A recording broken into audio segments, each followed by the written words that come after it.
এসেছি আবারও কিন্তু একটি নতুন ভিডিও নিয়ে। আশা করি তোমরা যে যেখানে আছো অনেক ভালো আছো। তোমাদের ভালোবাসা ও আশীর্বাদে কিন্তু আমিও ভীষণ ভালো আছি। আর এই পুচকুটাকে দেখছি, এই পুচকুটা কিন্তু ভীষণ ভালো, খুব মজার আর এত হাসি। এই পুচকুটা কিন্তু আমার পাশের বাড়ির একটা দাদার মেয়ে। তো ওকে আমি মাঝে মাঝেই নিয়ে আসি, নিয়ে কোলে নিই, আদর করি। আর ও মানে কি অনেক বাচ্চাদেরকে আমি দেখেছি মা ছাড়া ভীষণ কান্না করে। এর যদি পেটটা যদি ভরা থাকে তাহলে কিন্তু অনেকক্ষণ থাকে আমাদের সবার কাছেই, ভীষণ খেলা করে আমাদের সাথে।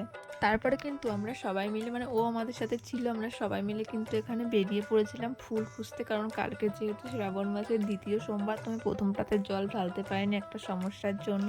তো এটা তো হলো শ্রাবণ মাসের ২য় সোমবার, এটাতে তো ঢালার ইচ্ছে আমার আছে। তো দেখা যাক কতদূর কি হয়। আর এই পুচকুটা দেখো, পিয়াটা কিন্তু খেতে পারবে না, তবু ওকে নিতে হবে। এই দেখো ফুল খুঁজতে এসে গাছে একটাও ফুল নেই। এখন কোথায় ফুল খুঁজবো? তো চলো সেটা দেখার জন্য পরের পার্ট আসছে, অবশ্যই তোমরা সেটা দেখো, আশা করি ভালো লাগবে।